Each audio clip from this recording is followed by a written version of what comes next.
The most devastating act of strength is not raised in anger, it's not loud, it's not violent. It's the decision to say nothing when every part of you could explain, could fight, could seek justice. It's walking away without a final word, without a neat ending, without giving them what they crave the most, certainty, because people don't obsess over what's finished. They obsess over what's left unsaid. And when you withhold closure, not out of cruelty, but out of discipline, you create a silence so loud it echoes inside them for years. That's not revenge, that's power, and it's not the kind that rules others. It's the kind that frees you.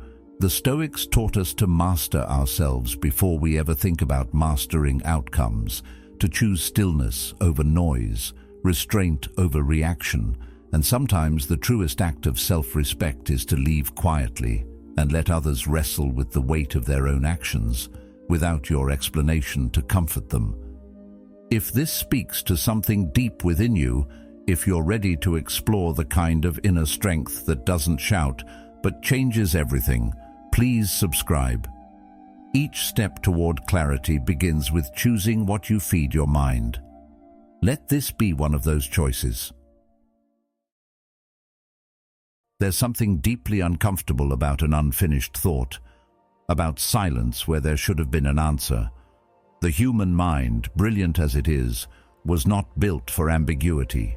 It spins, analyzes, and deconstructs, not for fun, but for survival.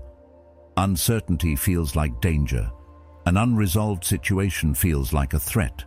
That's why closure becomes so powerful, not because it changes the past, but because it gives the mind a box to put the past inside, a place to tuck away the chaos and call it finished. But not everything deserves to be finished. Not every ending has to be clean. Sometimes the most honest thing you can do is leave the page blank. Because in truth, no sentence, no apology, no justification would be enough to explain why something truly ended. And the more they demand an answer, the more they expose that it's not healing thereafter. It's control. They don't want to move on. They want to make sense of you. They want to reduce you to a single understandable reason they can repeat to themselves when the silence gets too loud. When you refuse to give them closure, something unusual happens. They don't walk away.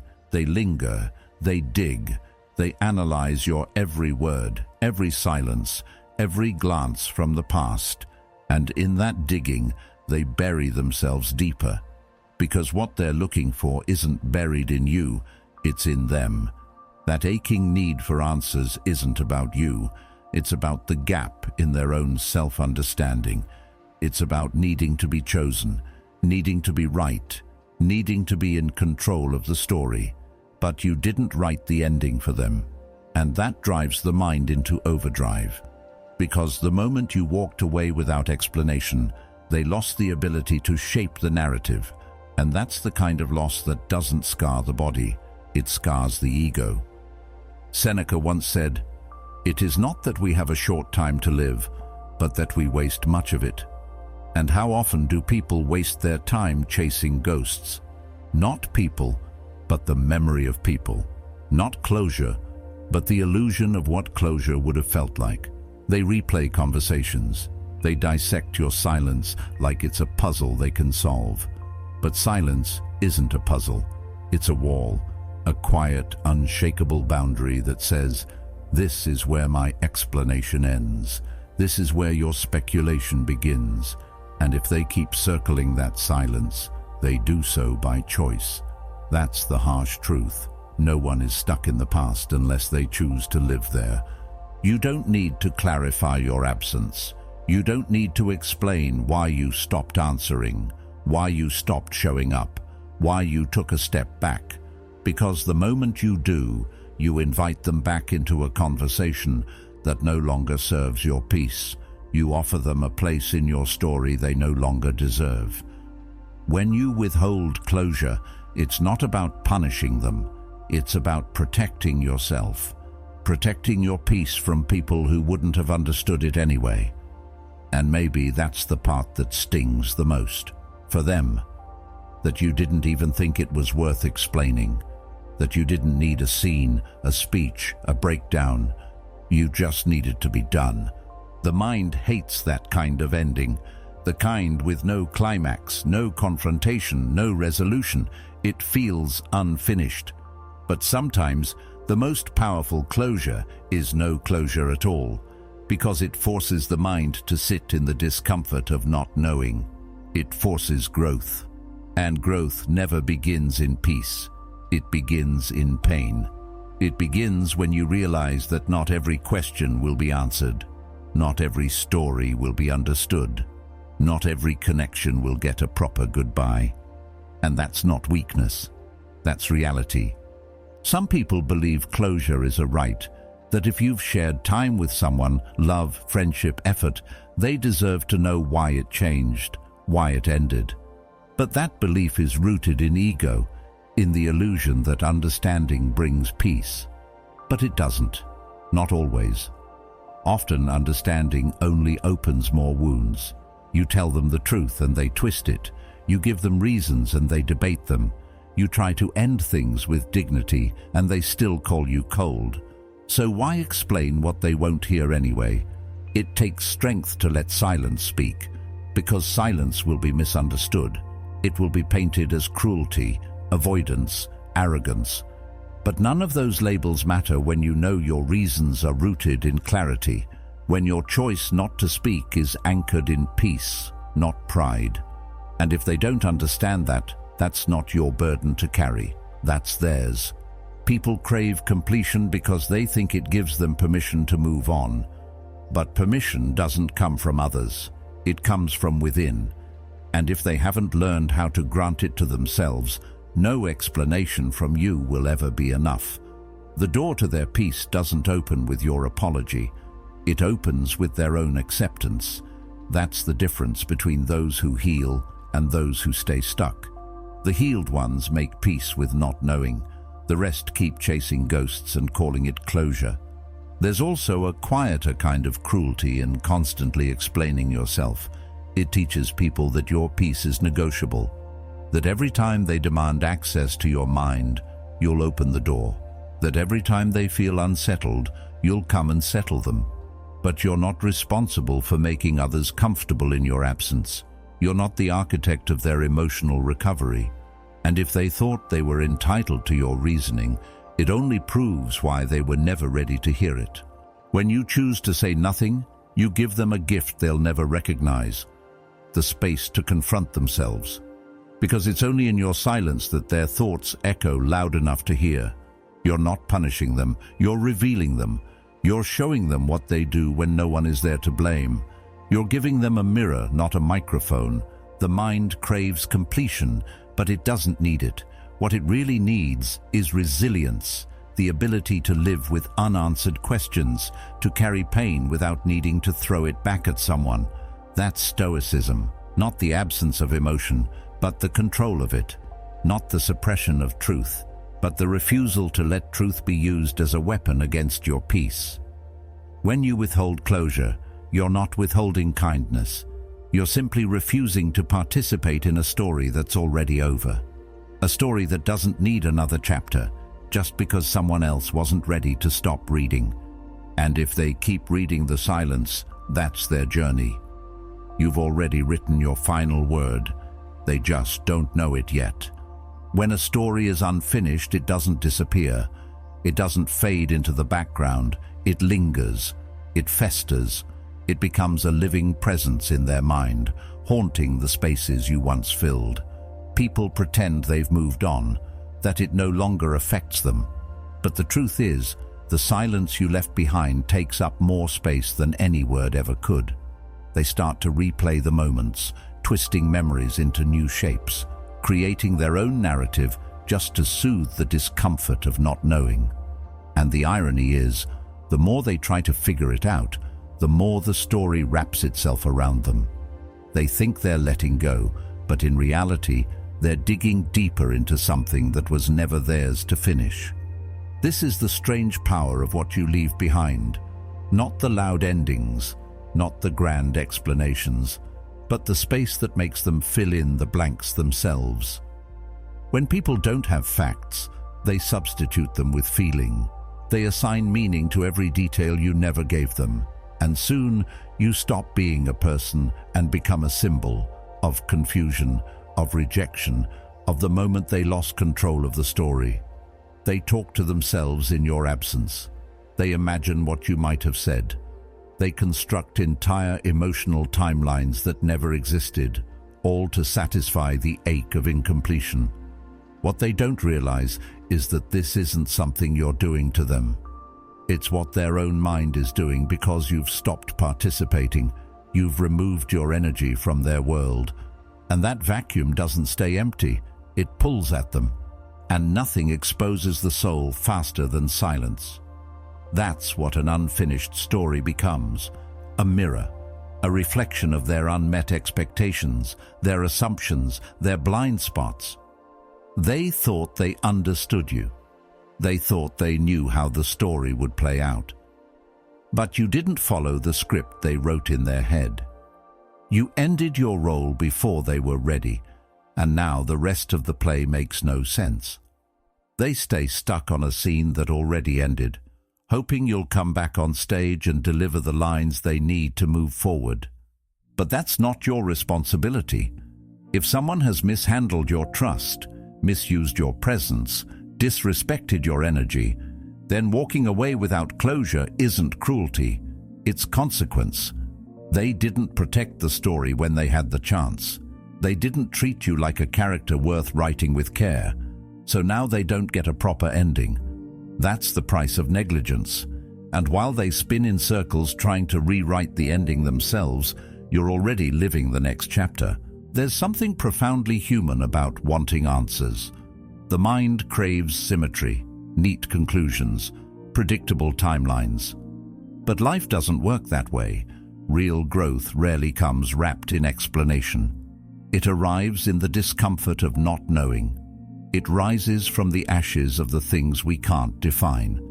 And when you become the unfinished story in someone else's life, you also become the doorway to their greatest internal challenge: acceptance. Acceptance that not everything gets solved, that not every pain gets closure, that some things must be carried, not resolved. People don't get stuck because you walked away. They get stuck because they never thought you would. And that shock, that confusion, that rupture between what they expected and what happened, that's what chains them. That's what keeps them up at night, scrolling through old messages, looking for something they missed. But what they missed wasn't in your words. It was in their perception. They thought your presence was permanent. They thought you owed them an explanation. But presence is a gift. Loyalty is a gift. And if it's not protected, it's taken away, quietly. Finally, the unfinished story becomes their obsession, not because they care more, but because they never learned to live without answers. They need your words to close the loop. But when you say nothing, you force them to face something deeper, their inability to let go. And that's the greatest leverage silence gives you. You're not holding power over them. You're showing them what they never mastered within themselves. And whether they resent you or revere you for it is irrelevant. The point is, your silence became their teacher, not in a gentle way, but in the way all real lessons are learned, through discomfort. They may call it ghosting. They may call it avoidance. They may say you were heartless for leaving without a final word, but they'll never say you lied.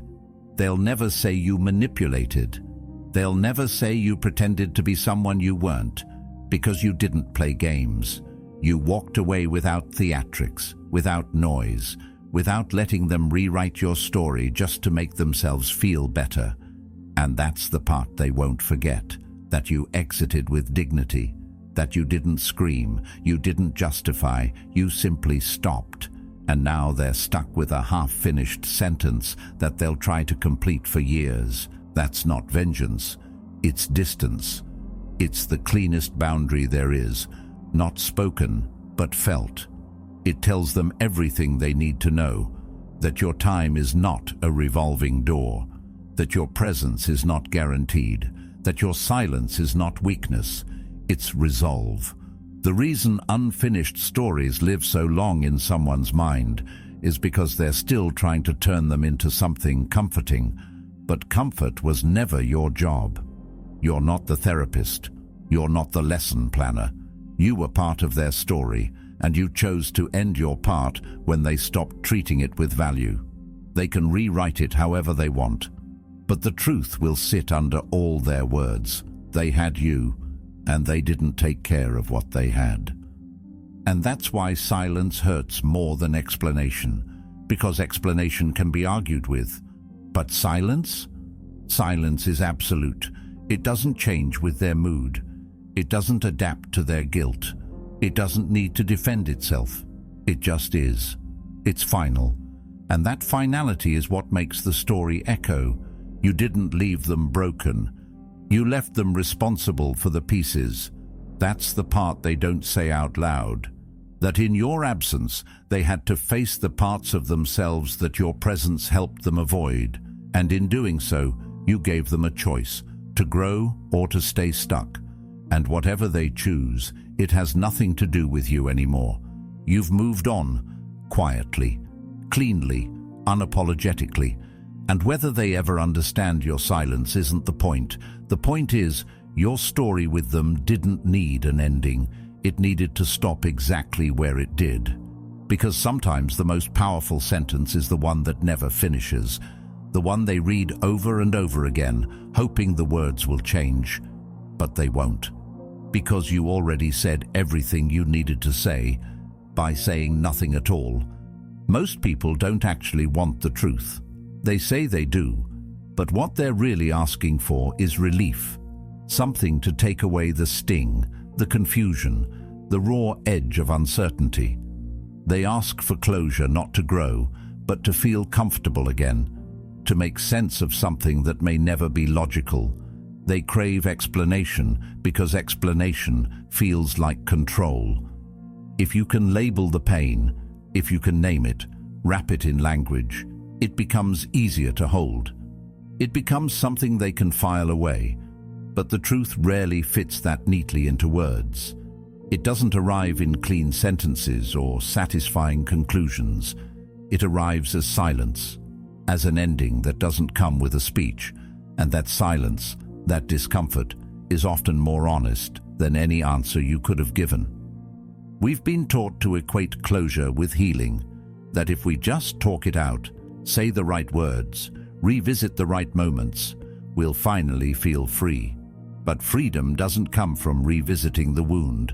It comes from letting it be, letting it scar, letting it remind you of what you've outgrown without needing to understand every detail of how it broke. Explanation can soften the blow, sure, but it can also rewrite the pain in a way that makes it easier to avoid the lesson. When something ends, our instinct is to seek comfort first, not wisdom. We want the pain to make sense before we've even allowed it to change us. And that's where closure becomes an illusion. It promises clarity, but often delivers a diluted version of the truth. When you explain why you left, why you pulled back, why something changed, you risk offering a version of yourself that no longer exists, just so they can sleep better. But the version of you that walked away was already beyond the need to be understood. That version didn't need to justify its absence, it simply needed peace. And peace rarely asks for permission, it doesn't wait for applause or approval, it just leaves, quietly, firmly. And that's where your strength lies, not in how well you explain, but in how gracefully you let go without forcing the other person to feel okay about it. Marcus Aurelius once said, "Accept whatever comes to you woven in the pattern of your destiny." And sometimes silence is part of that pattern, not because you chose it out of spite, but because explanation would have undone the very peace you worked so hard to earn. Silence becomes sacred when words would only be used to reshape the narrative in someone else's favor. When they want to hear your side, it's often not because they care, It's because they want to frame the story in a way that leaves them comfortable with themselves, with what happened, with who you became. But comfort is not your responsibility, especially when it comes at the cost of your clarity. There's something dangerous about giving people just enough of your truth for them to misinterpret it. They'll twist it, stretch it, replay it, and assign it meaning that fits their emotional needs, not yours. And then suddenly, your truth is no longer yours. It becomes a performance, a version of events designed to soothe their guilt or justify their part. But you didn't live that story to be understood. You lived it to grow. And not everyone is meant to understand what helped you evolve. Some lessons are personal, private, sacred. They don't require an audience or a closing statement. When people ask for closure, what they often mean is, "Tell me something that helps me avoid sitting in this discomfort." They're not asking for the truth. They're asking for a version of it they can manage emotionally. But the truth is rarely manageable when it's real. It doesn't tie up neatly. It doesn't care about emotional symmetry.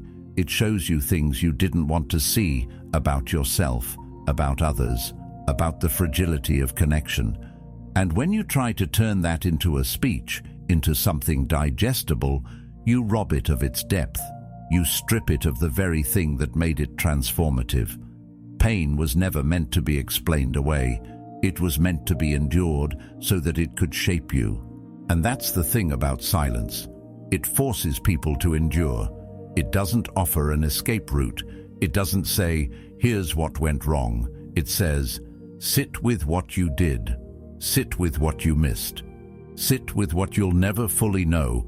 That sitting is uncomfortable, sometimes agonizing, but it's also honest. More honest than any line you could have fed them to soften the blow. And maybe in that discomfort, they'll finally begin to look inward, not outward. You don't owe anyone a final conversation just because they're uncomfortable with how things ended. If the relationship, friendship, or bond was truly valuable, they would have paid attention when it mattered, when you were still there, not after you became quiet, not after your energy shifted, not after you emotionally checked out. People notice absence far louder than they ever notice presence. But noticing too late doesn't grant them the right to demand closure, especially when they ignored the signs long before the silence arrived. Sometimes the most loving thing you can do for yourself is to stop explaining, to stop negotiating your peace in the language of those who didn't protect it. They'll call it cold, they'll call it inconsiderate, but what they're really saying is, "I'm not used to people walking away from me without needing to explain why." And that in itself is the clearest sign you made the right decision. You didn't leave to hurt them. You left because staying would have kept you trapped in a version of yourself that you'd already outgrown. You left because it was time. And that's a sentence that doesn't need punctuation. It just needs to be lived. So when they ask for closure, ask yourself, what would that even look like? What would you say that you haven't already expressed through your silence, your distance, your boundaries? Would they even hear it? Or would they only twist it to fit the narrative they need to believe? That you were the problem, that you overreacted, that you gave up too soon. Closure doesn't change that. It just gives them more material to shape a story where they're still the center. There is power in not explaining. There is power in not softening the truth for someone who never softened the experience for you. When you give no final word, you leave the story exactly where it hurt. Not to prolong their suffering, but to honor your own. Because sometimes the only way to respect your journey is to let it end without offering a map for those who never walked beside you with presence. The pain isn't yours to resolve anymore. It's theirs to understand, if they ever choose to. And maybe they never will. Maybe they'll carry your silence as a grudge, a wound, a mystery. But they'll carry it, and in that carrying, in that wondering, in that silence that never turned into a speech, they'll be forced to grow or stay stuck, Either way, it's no longer your responsibility. You've already made peace, and if they still need an ending, they'll have to find it in themselves, because you're not writing one. You're already living the next chapter. There's a strange kind of peace people find when you finally speak. It doesn't matter if what you say is full of anger, sorrow, disappointment, or exhaustion. Once the words are out, they begin to lose their sharpness. The mind grabs hold of the explanation, starts to file it away, organize it, dilute it. That's what language does. It offers people a way to make sense of pain, a structure to hold what was once chaotic. And the more you explain, the more manageable you become. Even your hardest truths can be softened in time. They'll cry, they'll argue, they'll process, but eventually they'll understand. And once they understand, they'll let go. That's what words do. They release people. They set them free from the not knowing. But silence? Silence does something else entirely. Silence is not passive. It's not empty. It's charged. When you withhold words, when you choose not to answer, not to explain, not to narrate your pain, you leave behind a space that can't be easily filled. You create something open-ended, unfinished, and that unsettles people far more than any honest confrontation, because silence gives them nothing to hold on to, nothing to blame, nothing to build a narrative around. It gives them a mirror instead of a script, and mirrors are harder to escape.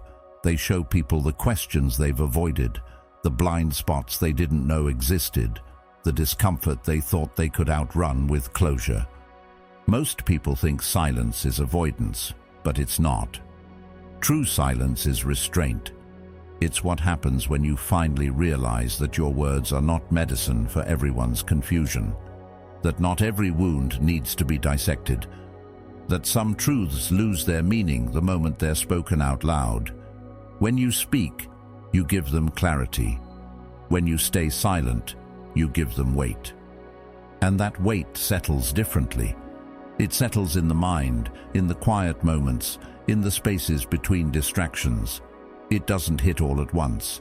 It drips, it echoes, it evolves. And in that evolution, you become unforgettable, not because you were loud, but because you were unresolved. Carl Jung once said, "The most terrifying thing is to accept oneself completely." But that kind of self-acceptance often doesn't begin until someone is forced to sit in the silence you left behind. That's the thing about reflection. It doesn't begin when you answer someone's questions. It begins when you stop answering at all. When they stop hearing your voice, they start hearing their own. And that's often what they fear the most. Not the loss of your presence, but the confrontation with their own thoughts in your absence. Silence makes them face themselves. Your words could have distracted them, could have pointed fingers, could have softened the blow. But silence turns the spotlight inward. And maybe that's why some people beg for closure. Not because they want to know your truth, but because they want to avoid their own. Your voice would give them something external to focus on, something to analyze, something to blame. But your silence gives them nothing. Just the sound of their own choices playing back without interruption. That's not cruelty, that's consequence. That's what happens when you decide that your peace no longer requires performance. You can speak and be completely misunderstood. You can explain yourself 100 different ways and still have your words twisted to fit someone else's version of events. But silence can't be misquoted. It can't be rewritten. It leaves no room for argument, and that's what makes it so powerful. It's definitive without being defensive. It draws a line without ever saying where it is. And that ambiguity, that quiet defiance, that's what makes people obsess. Because the mind doesn't like what it can't define. It wants a villain, a motive, a clear story. And when you give them none of it, they start creating it on their own. And in doing so, they reveal more about themselves than they ever did about you. Speaking gives them resolution. Even if they don't agree with you, even if they reject what you say, the conversation itself becomes a form of closure, a closing of the loop, a way to say, I understand now. And with that understanding, they move on. They categorize you, file the memory, and carry the version of you they need to carry to feel at peace. But when you don't speak, they don't get to categorize you. You don't fit into their neat little folders of right and wrong, good and bad. You become something else entirely, something undefined, something that lingers. And what lingers reshapes them. People don't realize how much power is in the space between words. We're so trained to fill every silence with justification, with reasoning, with comfort. But sometimes the most honest thing you can do is say nothing at all. Not because you don't care, but because you care too much about not becoming small enough to explain away. Some things are too sacred to turn into conversations. Some endings are too complex to be flattened into closure. And when you honor that silence, you choose depth over resolution. You choose presence over performance. Eventually, they'll stop looking for answers in you, and they'll start looking for understanding in themselves. That's the turning point. That's where growth begins. When they realize your silence wasn't a punishment, it was an invitation to step into maturity, to ask harder questions, to listen more deeply, not to your voice, but to the part of themselves they've avoided. And if they accept that invitation, they change. If they don't, they stay stuck. But either way, your work is done. You didn't give them answers. You gave them space. You don't have to explain your distance. The people who truly valued your presence would have noticed the shift long before you went quiet. They would have asked what was wrong when it still mattered.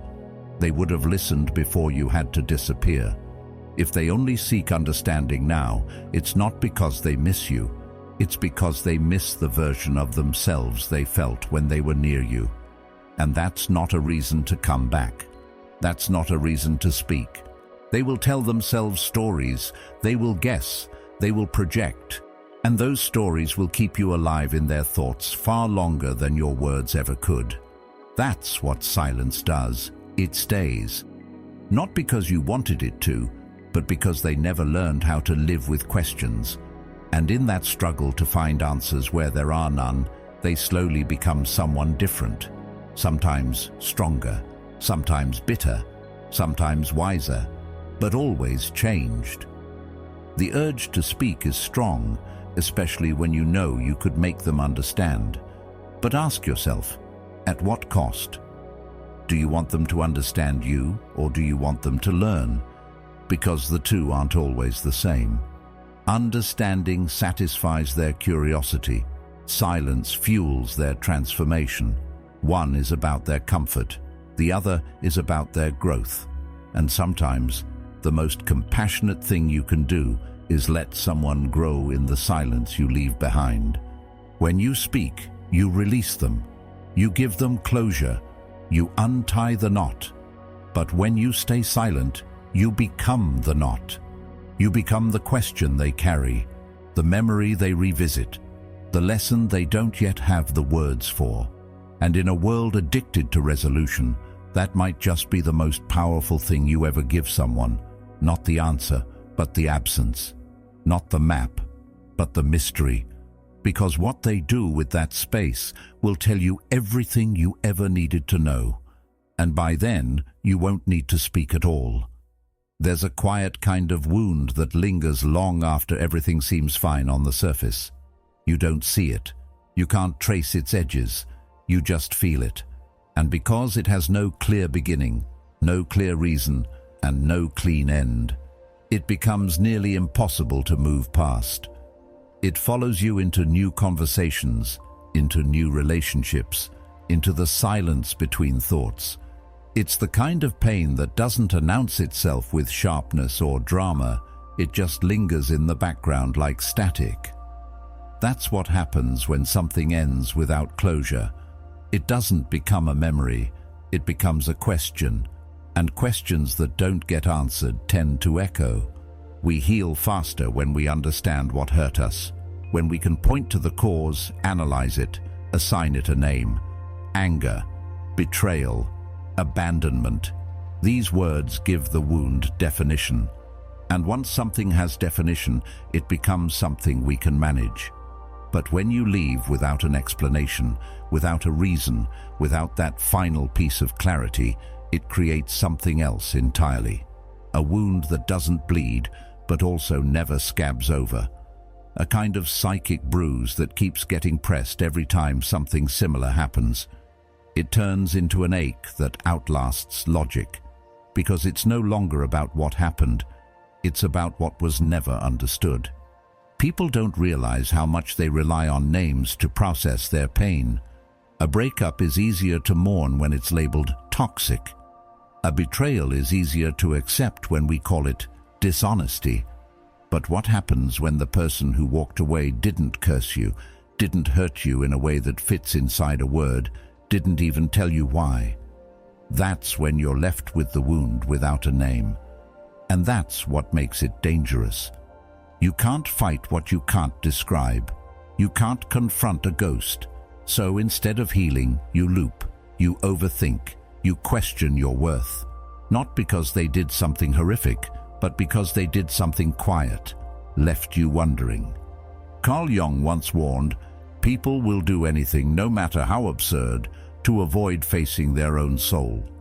And maybe that's why the silence of someone who never gave you closure hurts so deeply. It's not just about them, it's about you. It forces you to examine parts of yourself you weren't ready to meet.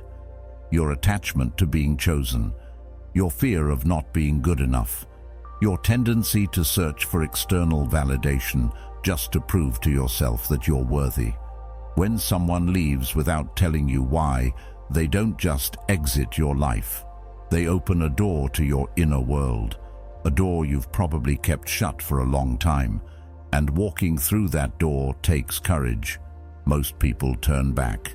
They blame the silence. They hate the person who left, because it's easier than admitting that something inside them still needs answers they were never meant to receive. You can sit across from someone who hurt you and listen to every reason they give and still feel empty, still feel unseen, still walk away with more questions than answers. That's the illusion of naming the wound. Even when you know what caused it, it doesn't always make the pain go away. It just makes it easier to package. But when you don't get that package, when all you're left with is fragments, silence, and the echoes of something that used to feel whole, that's when the healing takes longer. Not because you're weaker, but because you're carrying something that doesn't have a container, something shapeless. That's what silence does. It strips the event of context. And without context, the pain becomes boundless. That's why people obsess. That's why they can't let go. Because if they don't understand why it ended, they convince themselves it's because they weren't enough, that something was broken in them, that maybe if they had said something different, done something different, been more of this or less of that, things would have turned out better. It becomes personal, even when it wasn't. And that's the part that lingers, not the person, but the shame. Without closure, they rewrite the story in 1,000 different ways. One day they blame you, the next day they blame themselves, and in that back and forth they stay stuck because they're trying to name something that was never fully revealed. They're trying to pin down something that was never given shape, and so they chase it.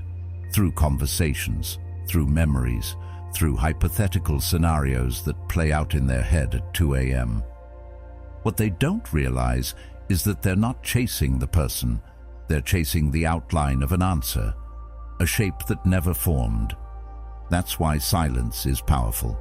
Not because it hurts more, but because it requires more strength, more reflection, more maturity. Anyone can rage. Anyone can demand answers. But very few people are willing to sit with what they don't understand. Fewer still are willing to heal without a full explanation. That's what makes closure feel like a privilege. It's not just a moment of understanding, it's a shortcut, and not everyone gets one.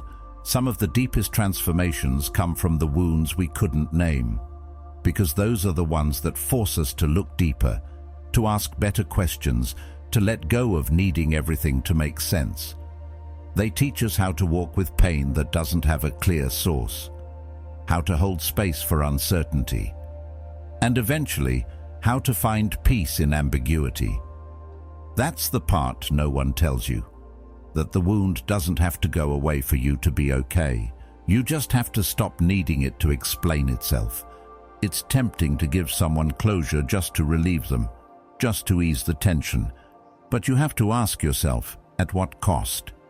If naming the wound means shrinking the truth or offering a version of events that simplifies the complexity of your experience, then maybe silence is kinder.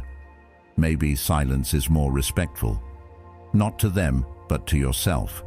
Because your peace shouldn't come at the price of distorting your reality for someone else's comfort. They'll try to name it anyway. People will always try to define what they don't understand. They'll label you distant, cold, avoidant. They'll say you were afraid to talk, that you didn't care enough to explain. But none of those names will fit, because the truth is, what you withheld wasn't love. It wasn't kindness.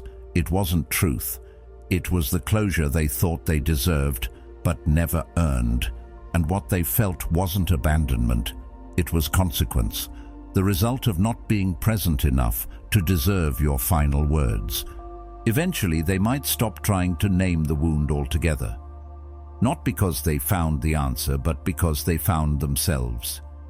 That's the only kind of healing that matters. The kind that doesn't come from someone else's mouth.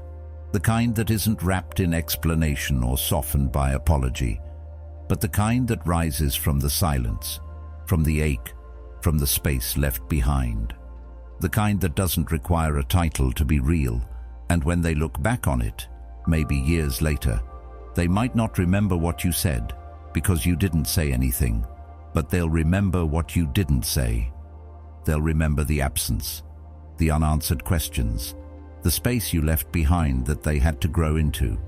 That wound, the one they couldn't name, might be the one that changed them the most, not because it hurt the deepest, but because it asked the most of them.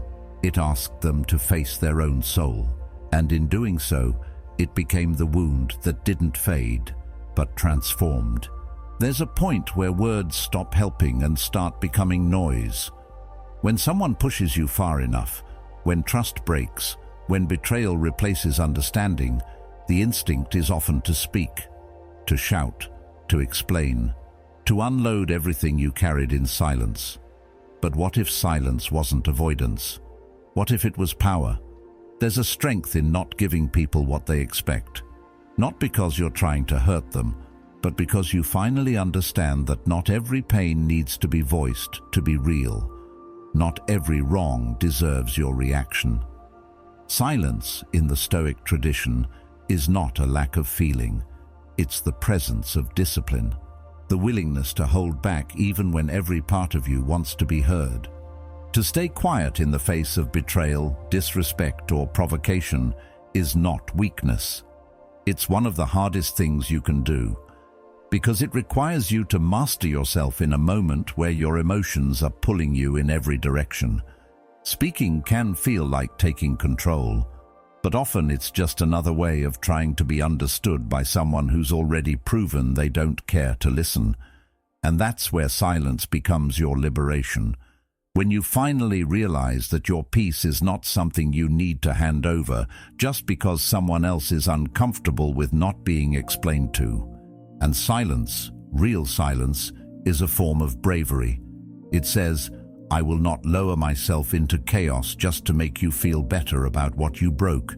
I will not explain my absence, my distance, or my boundaries simply because you didn't think I'd ever enforce them. That kind of restraint isn't cold, it's clarity, the kind that comes when you've seen enough, said enough, and finally know that nothing more needs to be added. Not for them, for you. People often mistake your silence as indifference. They'll say you shut down, that you don't care, that you're emotionally unavailable. But what they fail to understand is that silence can be the loudest answer of all, not the kind that begs to be understood, but the kind that says with absolute finality that you're done participating in the noise. Because you've come to understand something vital. Your peace is not a negotiation. It's not something you place on the table every time someone demands access to your energy. It's yours, and protecting it doesn't make you cruel, it makes you wise. Discipline isn't about denying emotion, it's about channeling it with purpose. And silence, when chosen intentionally, is a form of emotional discipline. You've seen what happens when people overshare, when they bleed out their truth to someone who isn't ready to hold it. It doesn't heal anything, it just leaves you empty, vulnerable, often misunderstood. That's why silence is sacred. It's not hiding, it's honoring. Honoring your truth by not offering it to places that didn't respect it when they had the chance. There's something incredibly powerful about saying nothing and letting your absence speak, about refusing to turn your pain into a performance, about stepping back without dragging anyone into a final, dramatic scene. The world is noisy. People are always talking, always defending, always justifying, but very few people have the courage to be still, to say, "You'll figure it out on your own," and then let them. Without follow-up, without correction, without trying to shape the narrative in your favor. That's strength.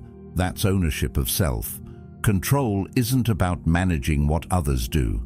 It's about mastering how you respond. And in some cases, the strongest response is no response. Not because you're running from conflict, but because the moment no longer deserves your presence. Because the chapter has closed, and you don't need to underline the final sentence for it to matter. The lesson has already been written, and if they missed it, no amount of explanation will help them find it. Carl Jung once said, "Knowing your own darkness is the best method for dealing with the darkness of other people." And that's exactly why silence is discipline. You're not suppressing what you feel. You're just not weaponizing it. You're not turning your pain into ammunition. You're holding it, sitting with it, letting it sharpen your awareness instead of your words. That kind of internal work doesn't need an audience. It doesn't need validation. It just needs space. And sometimes silence is the only way to create that space. You do not owe every wound your explanation. You don't need to bleed in front of the person who cut you just so they understand the damage they caused. You're not responsible for educating someone who never took the time to understand your value when you were right in front of them. Letting them feel the consequence of your absence is not cruelty. It's clarity. It's the moment you decide that your energy is no longer available for repair because it's already been redirected toward your own healing.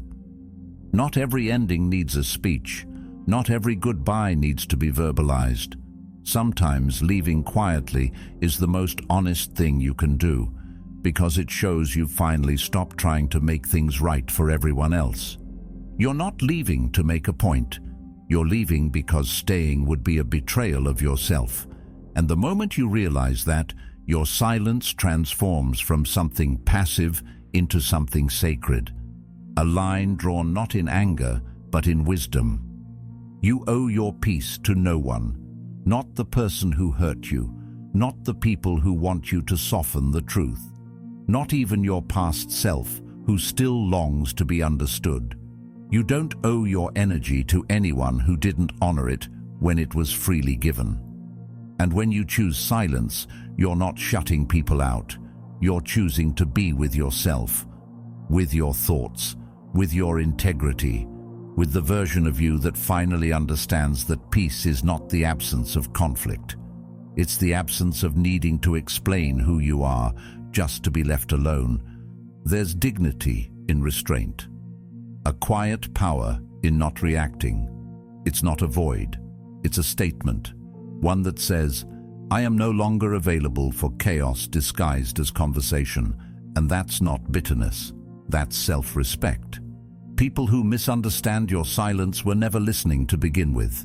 Let them talk. Let them speculate. Let them build their version of the story. Meanwhile, you protect what matters, not your reputation, but your inner world. Because when you master the discipline of silence, you begin to hear yourself more clearly than you ever heard anyone else. And that's where your real power lives, quiet, steady, unshaken, just like you. What cuts the deepest isn't always the departure, it's the silence that follows. It's not knowing why someone left, why something changed, why the closeness vanished without explanation. That gap between what you thought you knew and what actually happened becomes a space filled with doubt, with questions that grow louder in the quiet. And that's why people chase closure so desperately. It's not always about understanding. Often it's about escaping the ache of uncertainty, that heavy confusion that clings to everything after. They think if they can just get a reason, the pain will shrink. If they can hear a sentence that explains it all, the restlessness will go away. But pain doesn't vanish with answers. It transforms, and not always in the way people expect. When you offer an explanation, you often give them an escape. You rescue them from having to sit with what they've avoided. The discomfort of not knowing, the discomfort of reflection. But confusion, if you let it sit long enough, becomes a mirror. It forces people to look at things they never wanted to face, how they showed up, what they ignored, how they contributed, what they didn't ask when they had the chance. That's what they're really trying to run from, not your absence, but their own reflection in it. Carl Jung once said, "There is no coming to consciousness without pain." And that's the truth most people don't want to hear. Awareness isn't born from comfort, it's born from discomfort, deep, unrelenting discomfort. The kind that keeps you awake not because of what was said, but because of what wasn't. And that's what silence becomes, not a punishment, not cruelty, but a threshold, a moment that divides who they were before they lost you from who they'll have to become to understand why. The urge to know why is human. It gives people a sense of control. It helps them feel like the ending was logical, explainable, manageable. But life rarely offers that kind of neatness.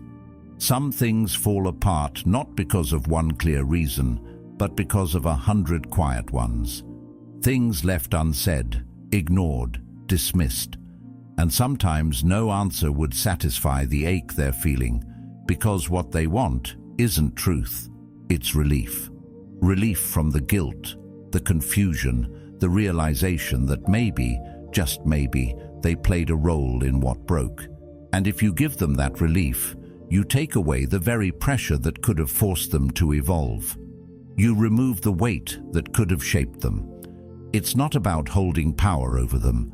It's about trusting that their growth is more important than their comfort, that awakening them matters more than soothing them, and that sometimes the greatest act of love, for them and for yourself, is to let them wrestle with the silence you left behind. People say they want honesty, but often they just want reassurance. They want you to tell them that it wasn't their fault, that you were just going through something, that it had nothing to do with what they did or didn't do. But that kind of honesty isn't honesty at all. It's performance, a carefully constructed exit to protect their self-image. And the moment you participate in that, you deny them the chance to confront the truth on their own. You give them peace, but at the cost of growth. There's a quiet power in not explaining, not because you want them to suffer, but because you respect the process too much to interfere. You understand that real insight doesn't come from someone handing you answers. It comes from asking better questions. And those questions don't arise when someone explains everything for you. They come when you're left to sit in silence long enough to start asking yourself, what does this say about me? What does this reveal that I haven't wanted to see? When you walk away without giving reasons, you invite them into a deeper confrontation, not with you, but with themselves. And while they may resent you for it in the beginning, what they find in that process may eventually become the very foundation of their growth. You don't have to be there to witness it. In fact, your absence is often what makes it possible, because as long as you're still explaining, they're still looking to you to make sense of themselves. But that journey was never yours to complete. This is where the misunderstanding often happens. People assume that silence means indifference, that not giving closure means you don't care. But sometimes, silence is the most caring thing you can do, because it honors the truth that you can't carry their emotional development for them. You can't lead someone into awareness by hand. All you can do is give them the space to find their own way through the confusion, and that means resisting the urge to make everything make sense. We live in a culture obsessed with clarity, with final words, with "I need to know." But knowing isn't always healing. Sometimes it's a distraction, a way to delay the real work. Because clarity without accountability just becomes another excuse.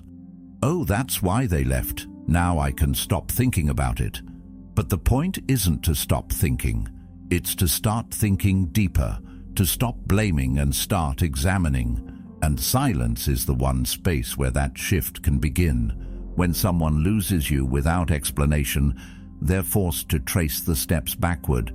Not just your steps, but theirs. They look at the conversations, the tension, the things that felt off, but were ignored. And that's where the real questions come alive. Not why did they leave, but why didn't I notice they were already halfway gone? Not why didn't they say more, but why didn't I ask while they were still here? And those questions, painful as they are, open the door to change.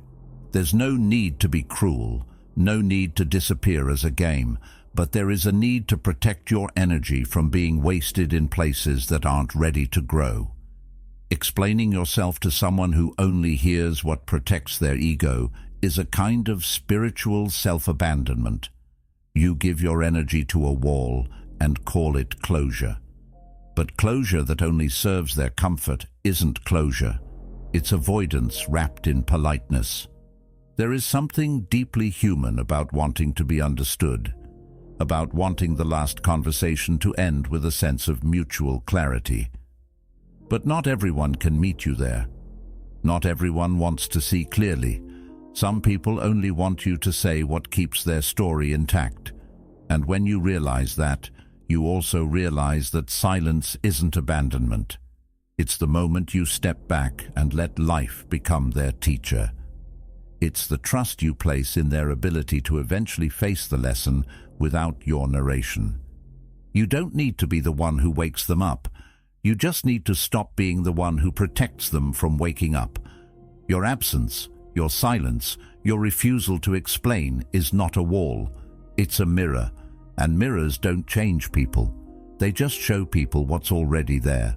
Whether they run from it or grow from it is their journey, but you gave them the opportunity, and that's more than enough. Sometimes, the most profound thing you can do is leave the door open and walk away without saying why. Not because you're careless, but because you finally care enough about yourself to stop begging to be understood. And you care enough about them to let their confusion become their turning point. Not everyone will thank you, but the ones who do, years later after the storm, will tell you that the silence did what no speech ever could. It woke them up, and in doing so, it changed everything. Obsession rarely comes from love. It comes from uncertainty, from questions that never got answered, from conversations that ended mid-sentence and moments that were never fully understood. People don't keep thinking about you because they care more than they should. They keep thinking about you because their minds never closed the loop. Something was left unfinished, and the human mind, by nature, cannot tolerate loose ends. It spins, it replays, it analyzes, not to find peace, but to solve what feels unsolvable. The absence of closure isn't just silence, it becomes a riddle, and the longer it remains unanswered, the more they become consumed by it. Not because you're the center of their heart, but because you're the center of their confusion. That's the difference most people don't see. Obsession doesn't need your presence. It feeds off your absence. It thrives in that space where logic ends and imagination begins. When people don't know what happened, when they don't know why you walked away, why you never came back, why you left things hanging, they fill in the blanks themselves. They create stories, scenarios, conversations you never had. They interpret silences that were never meant to mean anything, and over time, those stories become louder than the truth ever was, because the truth is gone, and imagination is all they have left. Carl Jung once said, "Until you make the unconscious conscious, it will direct your life, and you will call it fate." And that's exactly what obsession does. It turns your absence into a living presence inside someone's unconscious mind. They think they're moved on, but every time they hear your name, every time they see something that reminds them of you, every time the quiet becomes a little too loud, they're pulled back in. Not because you asked them to stay, but because you left without giving them a way to leave. Closure is the door people walk through to exit the emotional room. When that door is missing, they keep circling the walls, looking for it. That's not manipulation. That's memory. And memory, especially when unresolved, becomes a prison, not a scar. Scars fade, but a thread, one that's tangled and frayed and impossible to cut because it's woven into everything, into how they love, into what they fear, into how they trust again, and every time they try to untangle it, to make sense of it, they pull tighter, they tighten the knot. Because they're trying to force clarity where there was only silence. They want your absence to say something it was never meant to say. There's something haunting about someone who never gave you an ending. You can't hate them fully, you can't love them fully, you can't forget them fully. They exist in a strange middle space in your mind, suspended between what was and what could have been. And that space becomes sacred. Not because it holds truth, but because it holds possibility. That's the most addictive part of confusion. It lets people imagine their own version of you. The version they needed. The version they wanted.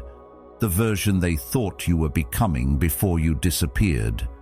And the more time passes, the more that version of you evolves, not based on reality, but based on their emotional need to complete the narrative. They'll say, "I just want to understand." But what they really want is for the story to make sense in a way that doesn't hurt. And if you won't give them that, they'll build it themselves. And that building becomes obsession.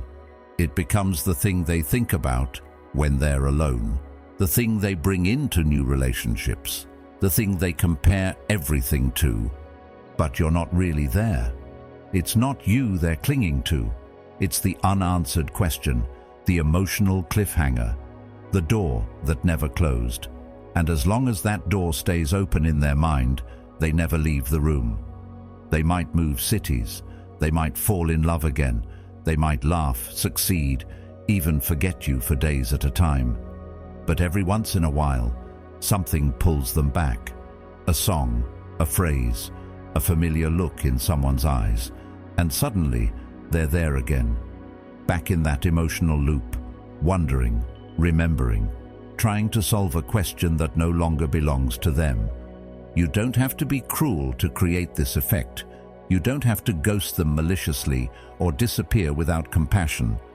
Sometimes, even when you say everything you can, people still walk away with questions because they weren't ready to hear your truth, or they weren't paying attention when you were showing them everything without words. Obsession isn't always about what you did. It's often about what they missed, what they overlooked, what they failed to grasp until it was already gone. And that kind of regret leaves marks, not visible ones, but the kind that turns silence into obsession. There's a reason why some people are remembered more for how they left than how they loved. Because exits, especially unresolved ones, carry weight. They echo. They linger. And if someone doesn't understand why you're gone, they'll hold on to the last moment with a grip that doesn't loosen. Not out of love, but out of the need for resolution. They want to file it away, to name it, to place it somewhere safe so it stops interrupting their life. But without your help, they can't. And that's when your absence becomes their obsession. Not because you did something wrong, but because they never found the thread to pull the knot apart. It's not about being unforgettable. It's about being unresolved. That's the emotional trigger. That's what keeps them circling. They're not remembering you because you were perfect. They're remembering you because you were a question they never got to answer. And some people live their whole lives haunted by one question, not because it's profound, but because it's personal. It speaks to the part of them that still doesn't feel enough. That still wonders what they did wrong. That still believes if they could just go back and say the right thing, everything would be different. But you know better now.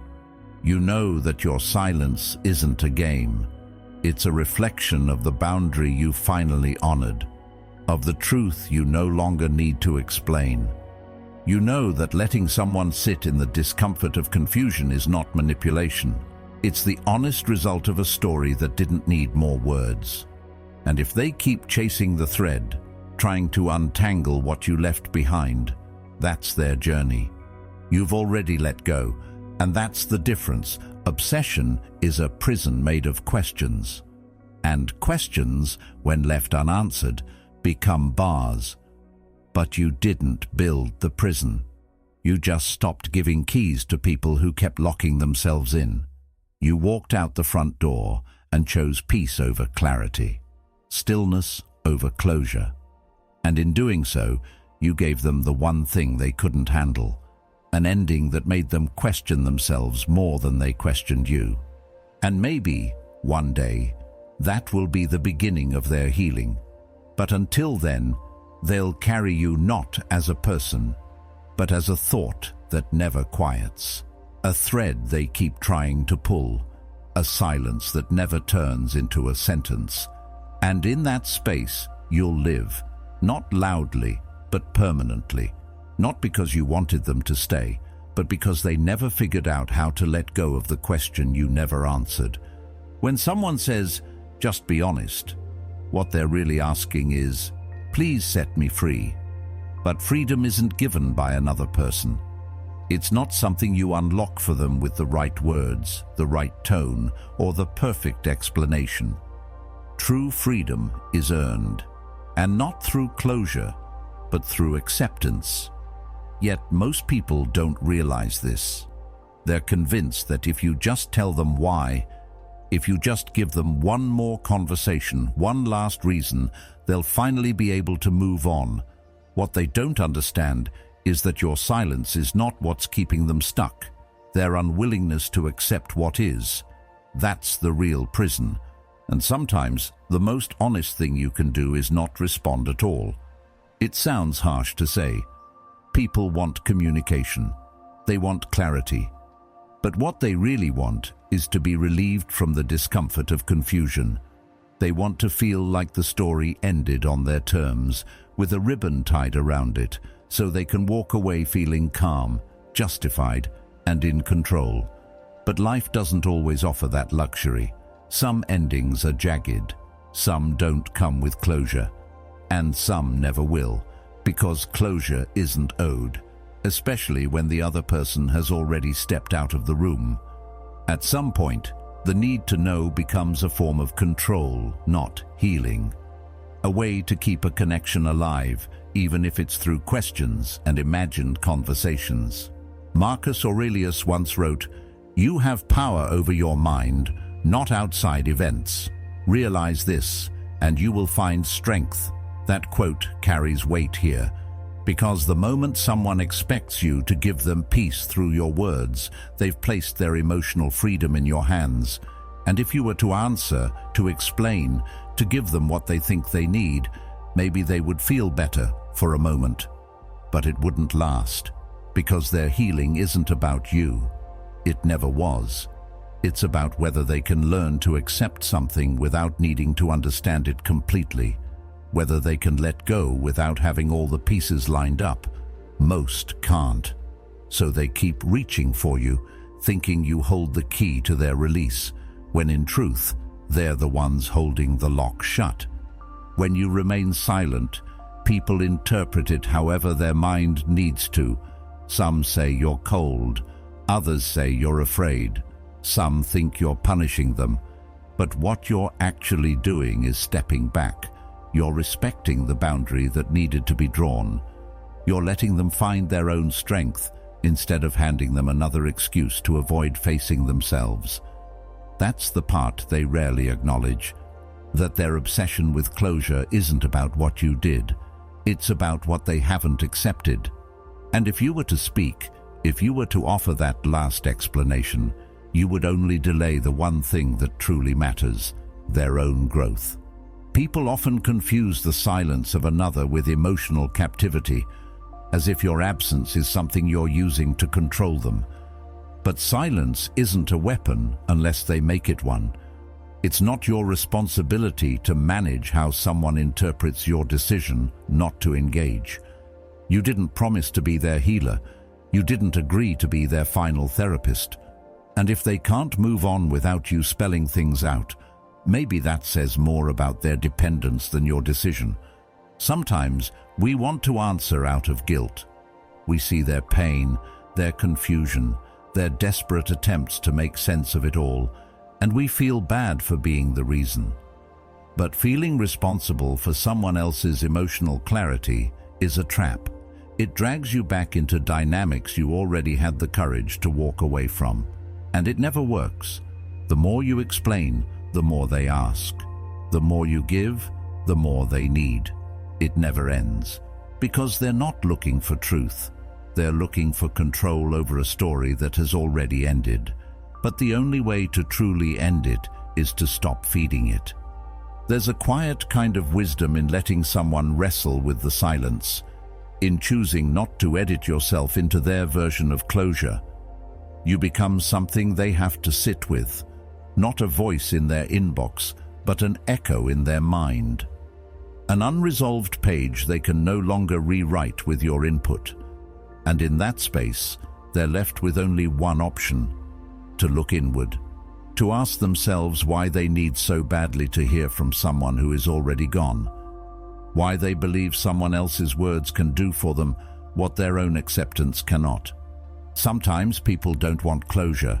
They want to feel like they mattered, like their presence impacted you, like they were important enough to deserve a final explanation, and maybe they were. But being important doesn't always mean being entitled. You can deeply value someone and still walk away without saying everything, because sometimes saying everything means saying too much, offering parts of yourself that were never seen, never appreciated, and wouldn't be understood even if you screamed them. Silence isn't cruelty. It's clarity wrapped in self-protection. It's the decision to stop handing your peace to people who might drop it again. When someone asks for honesty, remember, they might not want the truth. They might want a version of it that makes them feel better, a version that flatters them. That makes them the wounded one, the victim, the person left behind by someone too emotionally distant to communicate. But if your silence is rooted in truth, then you've already been honest. You've said what needed to be said, even if it was with your absence. That doesn't make you heartless. That makes you disciplined. Seneca once said, "He who is brave is free," and freedom, in this sense, is the bravery to walk away without tying up every loose end. To accept that not every thread has to be sewn, that not every story needs a moral. Some just end, abruptly, quietly, and the people left behind are the ones who have to make peace with the silence, not because you didn't care, but because you cared enough about your own sanity to stop explaining what was never truly heard in the first place. The need for closure is a very human one, But it's also a trap when misunderstood. It keeps people cycling back to moments that already ended, to people who already left, to feelings that are no longer reciprocated. And the longer they stay there, the further they drift from the truth, that their freedom isn't in your mouth, it's in their hands. It always was. You can love someone deeply and still recognize that silence is the only thing left to give, because anything else would become fuel for more questions, more expectations, more attachments. And sometimes, loving someone means letting them figure it out without you, letting them sit in the discomfort of their own thoughts, not because you don't care, but because you do. Enough to stop playing a role in a story that needs to end. Eventually, they might stop asking, not because they got what they wanted, but because they realized they were never going to. And in that realization, something important happens. The questions quiet. The obsession fades. The need to be freed by you transforms into a decision to free themselves. And that moment is real closure. The kind that sticks. The kind that doesn't come from your voice but from their own. Until then, let them say what they need to say. Let them misinterpret the silence. Let them craft their stories. You're not responsible for how they cope. You're only responsible for how you heal. And healing sometimes means resisting the urge to explain what's already done. To let go not just in action, but in energy, in thought, in presence. They want closure to free themselves from you. But they don't realize that true freedom was never yours to give.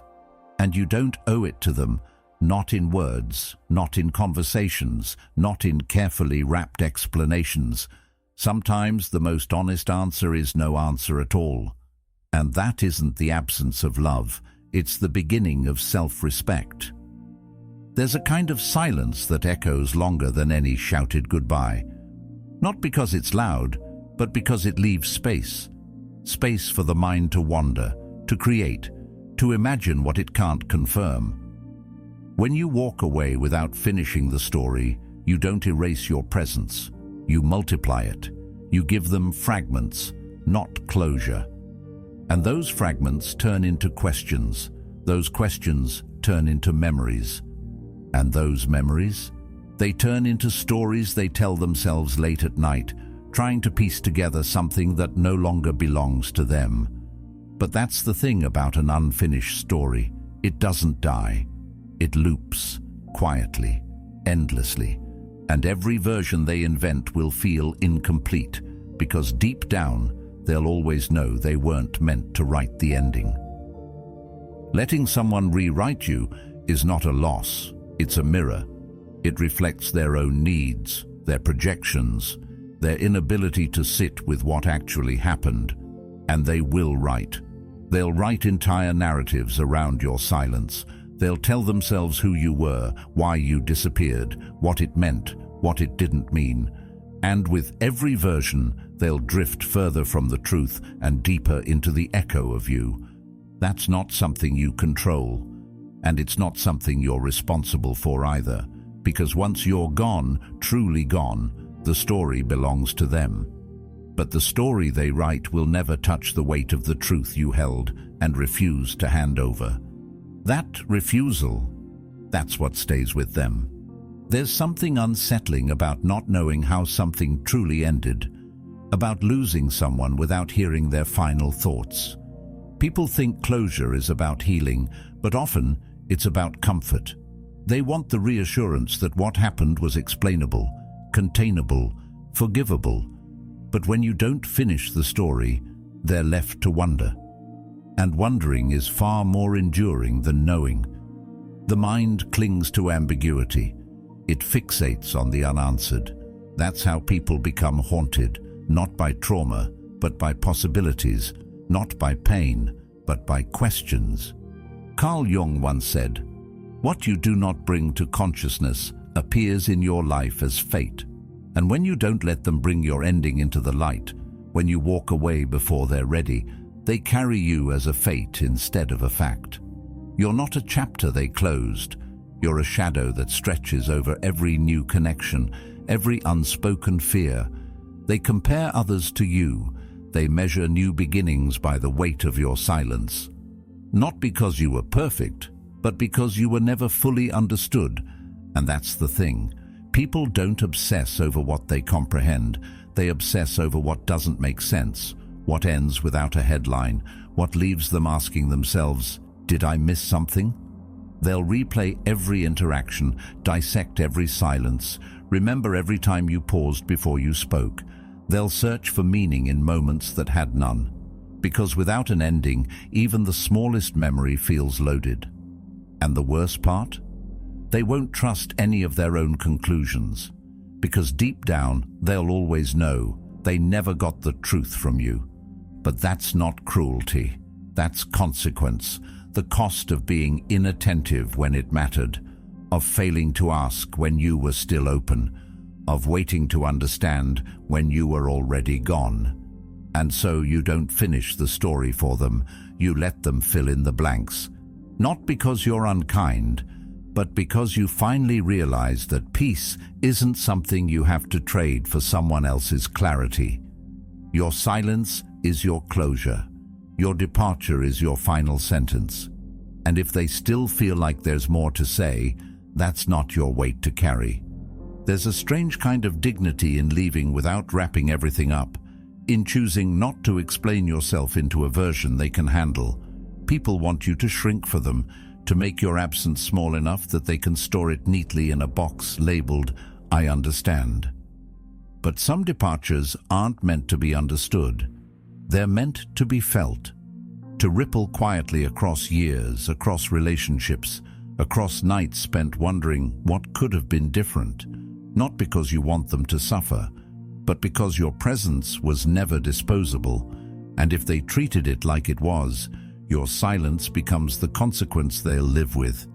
The temptation to explain, to finish the conversation, to say, "Here's why," it's always there. Especially if you still care. Especially if part of you wants to be seen accurately. But that temptation is a trap.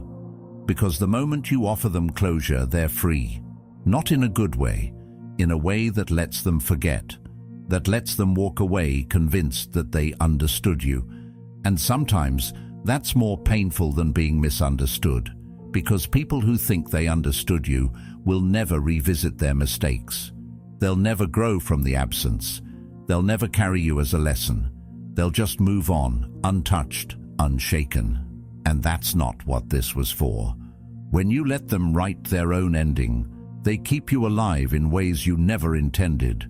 You become the story they revisit when things fall apart. The question they measure other people against. You become the person they almost figured out, but didn't. And that mystery, that lingering question, it becomes a thread that weaves through every chapter of their life. A silent teacher, a sharp reminder, a presence they never quite release. Because unfinished stories don't fade, they ferment. And over time, they realize something, that no matter how many versions they write, none of them give them peace. Because peace doesn't come from completing the narrative.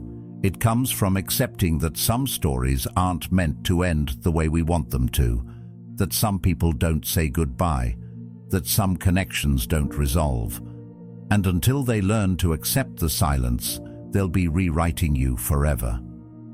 Plato once said, "We can easily forgive a child who is afraid of the dark. The real tragedy of life is when men are afraid of the light." And in this context, the light is truth. But not your truth, their own. The truth they've been avoiding by chasing you, by needing your words, your reasons, your final chapter. But you don't owe it to them to drag them into the light. Sometimes the most powerful thing you can do is leave the page unfinished. Let them sit with the darkness of not knowing. Let them find their own light. You gave what you could. You showed up while it mattered. And when it stopped mattering to them, you left. Not with a bang, not with drama, but with enough restraint to preserve your dignity. That is not something to apologize for. That is something to be proud of, because not everyone has the strength to leave a story half-written and walk away knowing that the silence will echo louder than any explanation ever could. So let them wonder. Let them remember you in fragments. Let them try to finish a story they were never ready to understand. That's not on you. You've already turned the page. Let them catch up, or don't. Either way, you're free. And they're left holding the pen with nothing but questions and the memory of someone who never gave them an ending because they didn't deserve one. When you give someone an explanation, what you're really handing them is an exit, a rope, a ladder, a map out of the discomfort that they themselves created. You tell them why, and suddenly they have something to hold on to, a reason to soothe their ego, a sentence they can repeat in their heads until the pain dulls. And maybe that seems kind, maybe that looks like compassion. But often, it's just another way of sparing them from sitting in the shadow of their own choices. It's a way of rescuing them from the very lesson they needed most. People think they want truth, but what they usually want is relief. They want a narrative they can live with, something clean, something they can explain to their friends, something that makes them feel like it wasn't really their fault. And when you offer that to them, when you give them your reasons, your heartbreak, your pain, you're not helping them grow. You're helping them escape. Escape the consequence of their behavior. Escape the accountability that silence would have forced them to face. You become their closure, their savior, their emotional cleanup crew, and all they have to do is listen. But silence? Silence is a different kind of reckoning. It doesn't give them a script to recite. It doesn't offer them the comfort of knowing exactly where it all went wrong. It leaves them in the maze. And in that maze, they start to realize something. That the questions they're asking aren't just about you. They're about them. Why they didn't see the signs, why they ignored the warnings, why they treated you like you were permanent when you were already walking away. That's the weight of silence. It forces reflection, not because it's cruel, but because it doesn't offer shortcuts. Carl Jung once said, "Everything that irritates us about others can lead us to an understanding of ourselves." That's what silence does. It irritates. It gets under the skin. It lingers. And in that lingering, it opens a door. A door not to your truth, but to theirs. Because the absence you leave behind doesn't stay empty. It becomes a mirror that shows them the parts of themselves they were too busy avoiding while they were busy trying to explain you. When you choose not to explain, you're not punishing them. You're holding a boundary, a line that says, "This is not my burden anymore." Because every time you explain, you enter their world again. You crawl back into their mind, their story, their emotional framework. You allow them to pull you into their logic, their pain, their chaos. And for what? So they can finally sleep at night. So they can walk away without the weight of wondering. Maybe. But maybe that wondering is exactly what they need. Letting someone stay in confusion is not the same as abandoning them. It's allowing the natural weight of consequence to take its shape.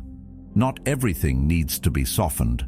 Not every ending needs to be made easier.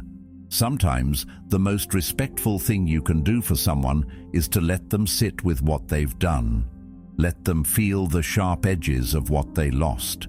Let them wake up in the middle of the night realizing they don't get another chance to make sense of it.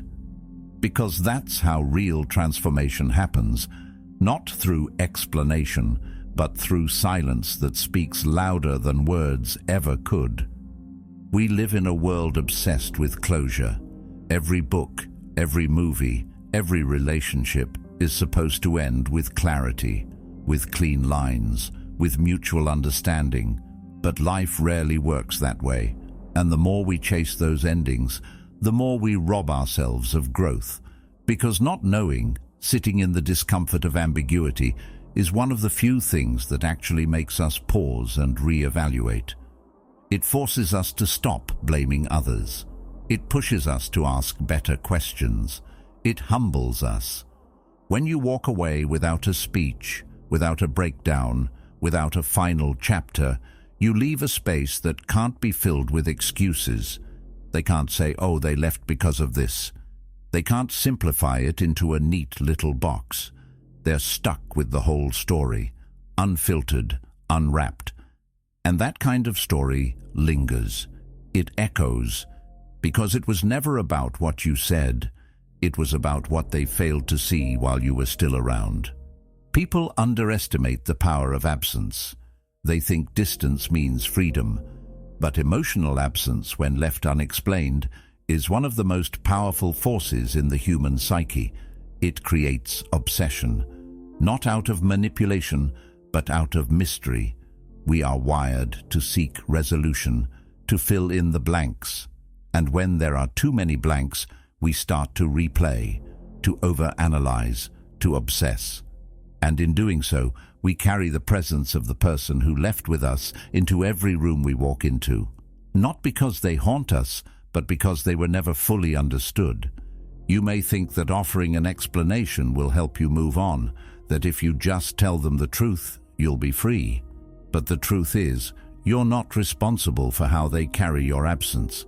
You're not responsible for how they choose to interpret the silence. Your job is to protect your peace, to hold your boundaries, to honor the part of you that doesn't want to be dragged back into a story that already ended. And if your silence hurts them, then maybe it's the first time they've felt the weight of something real. Let them feel it. Let them sit in the questions. Let them remember you, not through the clarity of your words, but through the presence of your restraint. That's not cold. That's disciplined. That's not punishment. That's power. The kind of power that doesn't need to be proven. The kind that doesn't need to shout to be heard. The kind that speaks through absence more than any carefully constructed goodbye ever could. So when the urge comes, when you want to send the message, write the explanation, tie up the loose ends, pause. Ask yourself who it's really for. Is it for them, or is it for the part of you that still wants to be understood? Because the truth is, the people who truly valued you never needed an explanation to begin with. And the ones who didn't won't learn from it anyway. Your silence is not a weapon, it's a filter. It separates those who were ready to grow from those who just wanted to be pacified. And when you choose to stay quiet, you don't just walk away, you rise. You become the echo that lives in the back of their mind, the voice they hear when they try to justify their choices, the face they see when they realize they mistook presence for permanence. You don't have to tie the knot for them. Let them hold the rope. Let them feel the tension. Let them realize that not every wound gets a bandage. Some wounds exist to be felt, to be remembered, to be learned from. And if your silence becomes that lesson, then maybe, just maybe, it was the most honest thing you ever gave them. Some people chase peace like it's a trophy, as if every story needs a graceful ending, every wound a soothing balm, every fallout a final bow where both sides walk away feeling validated. But real life doesn't always work that way. Sometimes the kindest thing you can do is not offer peace. Because not all closure is healing, some of it is just an illusion that helps people avoid accountability. That's the hard truth many don't want to hear. And sometimes, refusing to play along with the performance of peace is the most honest choice you'll ever make. We've been told that peace is the highest goal, that maturity means keeping everything calm, composed, and emotionally tidy. But peace at what cost?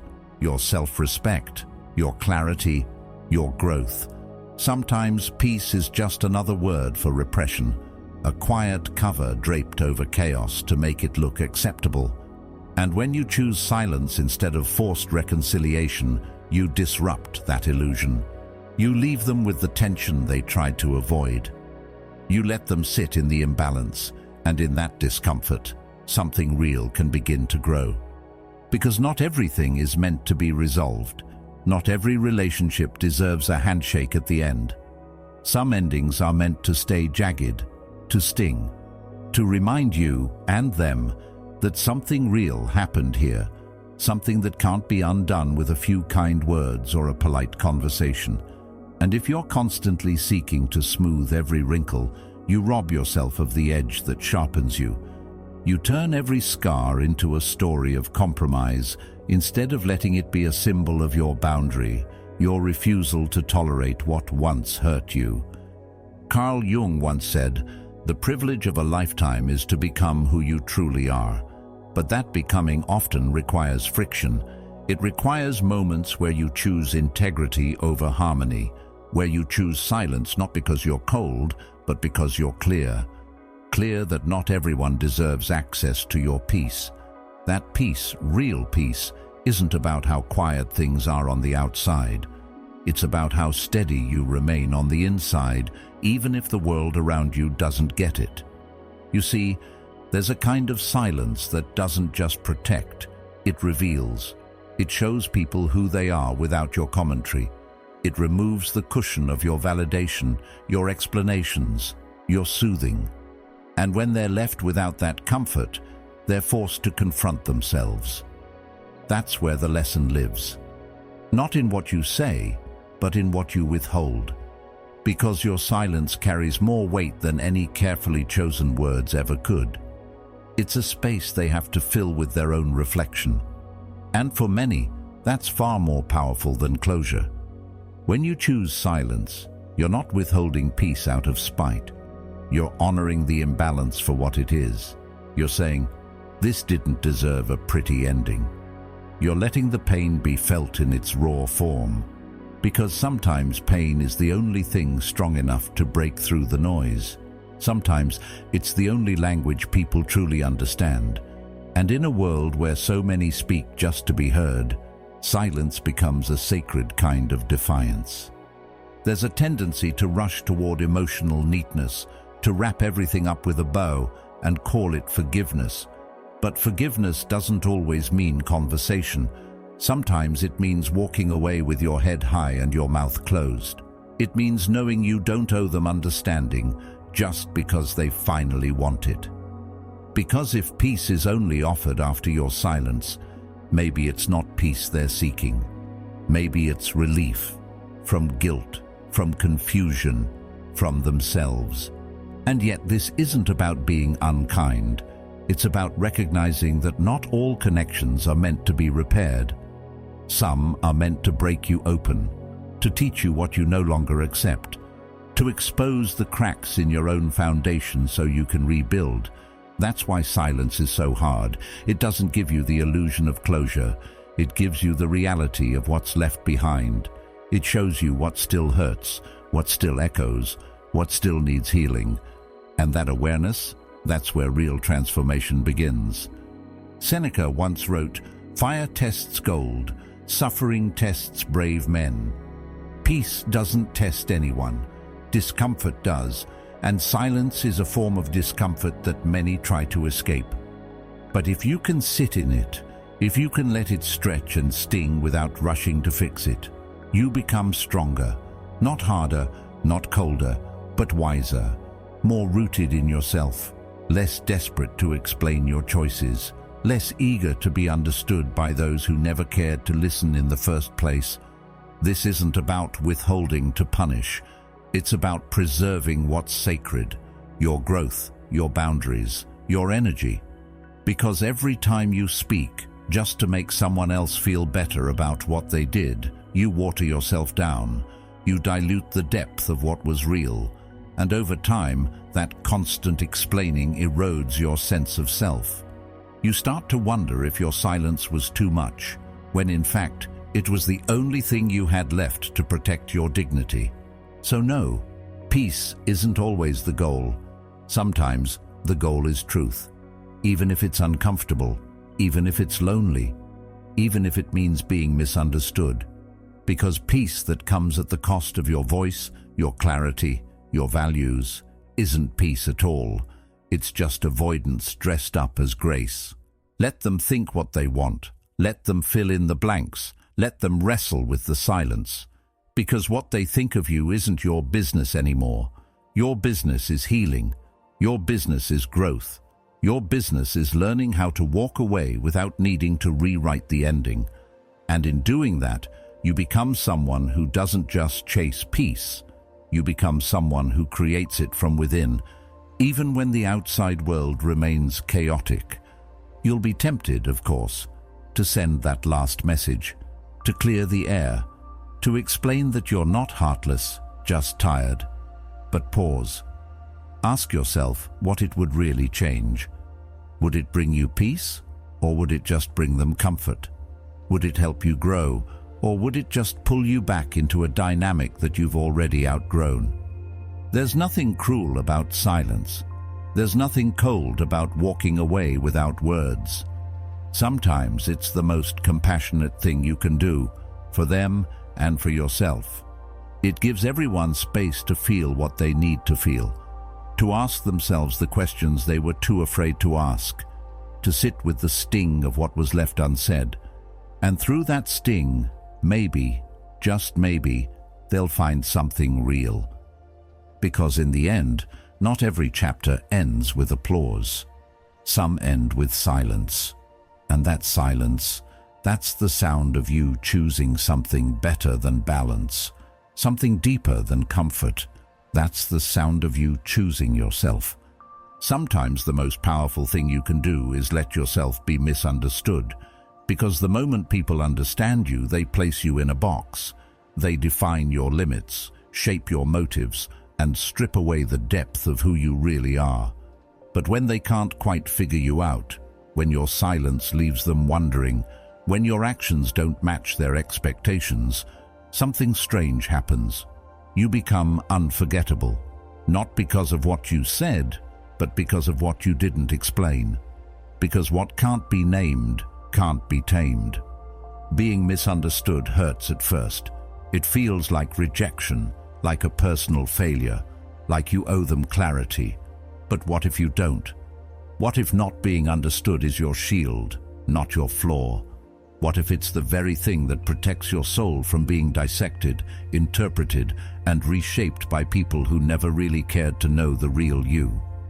There's a quiet power in ambiguity, in not handing over the blueprint to your emotions, in keeping a part of yourself reserved, guarded, untouched by the noise. You don't have to justify the way you love, the way you heal, the way you withdraw when things become too loud. People who demand full access to your insides are rarely interested in your truth.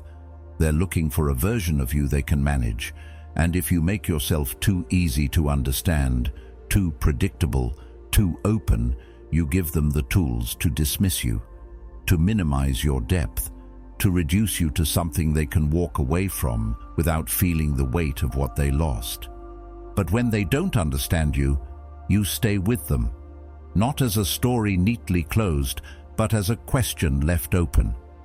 A presence they can't quite resolve, a feeling that keeps echoing even after you've gone.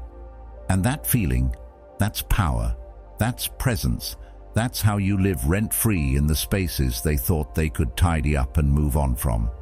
Carl Jung once said, "Everything that irritates us about others can lead us to an understanding of ourselves." But here's the twist: when someone can't understand you, when your silence irritates them, when your distance unsettles them, it's not you they're confronting. It's their own reflection in the absence you've left behind. You're not confusing, you're a mirror, and mirrors don't need to speak. The human mind craves closure. It wants stories to have clear beginnings, middle points, and endings. But you're not a story. You're a process, a paradox. You're becoming. And people who rush to define you interrupt that process. They think naming something means knowing it. But understanding isn't ownership. And your complexity isn't a puzzle they get to solve. It's a landscape they can only wander through, if you let them. And sometimes you don't. There's a silent strength in walking away without a final word, in choosing not to correct the narrative they've written in their heads. Let them write it. Let them get it wrong. because that error they carry is its own kind of justice, and in time it will weigh more than your words ever could. When you don't chase being understood, you conserve your energy for what truly matters, becoming who you were meant to be, not who they assumed you were. The more someone knows about you, the easier it is for them to distort it, to retell it, to weaponize it when they feel wounded. But if they never fully understood you in the first place, they have nothing solid to throw back at you, only guesses, only theories, and every theory they form about you tells more about them than it does about you. When you give someone the gift of understanding, make sure they've earned it. Make sure they'll hold it with care, because being known is sacred, and not everyone is ready to carry the truth of your spirit without dropping it, without reshaping it into something more convenient, more comfortable, more familiar. Familiarity is not the goal. Truth is. And truth doesn't always need to be explained to be felt. Epictetus reminded us, if you want to improve, be content to be thought foolish and stupid. Sometimes being misunderstood is a consequence of growth, of choosing a path that others don't recognize yet, of choosing silence when chaos calls, of leaving when you've already given enough. It's not that you're unclear, it's that they're unwilling to meet you where your clarity resides, and that's not your burden to carry. Let them wonder why you stopped responding, why you walked away without explanation, why you didn't defend yourself. Let them sit with the discomfort of not knowing, because in that silence, something deeper than understanding begins to grow. A curiosity, a reverence, a realization that maybe, just maybe, they were never meant to figure you out. They were meant to feel your absence and reflect on what it meant. The need to be understood is deeply human, but the ability to let go of that need, that's divine. That's Stoic. That's how you rise above the noise and become untouchable, not because you're better, but because you're focused, because you've decided that your peace is more valuable than their approval, that your depth is not a gift for the ungrateful, that your silence is not emptiness, it's intentional space. There's a quiet rebellion in refusing to explain yourself, in choosing stillness when the world expects noise, in leaving questions unanswered, not out of cruelty, but out of discipline, because you don't need them to understand your boundaries to respect them. You don't need them to get your reasons to validate your choices. You need only to honor your path, even if no one else walks it with you. You will be called distant, cold, arrogant. You will be labeled with names that don't fit because people are scared of what they can't define. Let them speak. Their labels don't touch you. They echo in the space between who you are and who they imagine you to be. And in that space, you remain free, free from their stories, free from their need to reduce you. Being misunderstood doesn't mean you failed to communicate. It often means you refused to perform, that you held your truth in silence and let it speak without a script, that you allowed your presence to do the talking. And presence doesn't always come with subtitles. Sometimes it just lingers, quiet, intense, unresolved, and that's more powerful than anything they expected you to say. So stay unreadable, not because you're hiding, but because you've realized you don't need to be known to be powerful. You don't need to be explained to be felt, and you don't need to be understood to be free. Let the mystery remain. Let the silence echo. Let your absence say what words never could. Because in a world addicted to noise and explanation, your silence becomes sacred. It becomes legend. It becomes the reason they can't stop thinking about you. Not because you said something profound, but because you didn't say anything at all. Most people think that the end of a relationship, the final chapter, is written with words. A goodbye, a confession, a moment of closure. But those who've lived long enough and lost deeply enough know the truth. It's not the goodbye that echoes, it's the silence that lingers. Words can be rationalized, argued, replayed, even forgiven. Silence, though, it doesn't resolve. It doesn't explain. It doesn't hold your hand as you walk away. It just vanishes. And in that absence, something haunting is left behind. When someone says goodbye, there's at least a line drawn in the sand. There's a label slapped on the ending.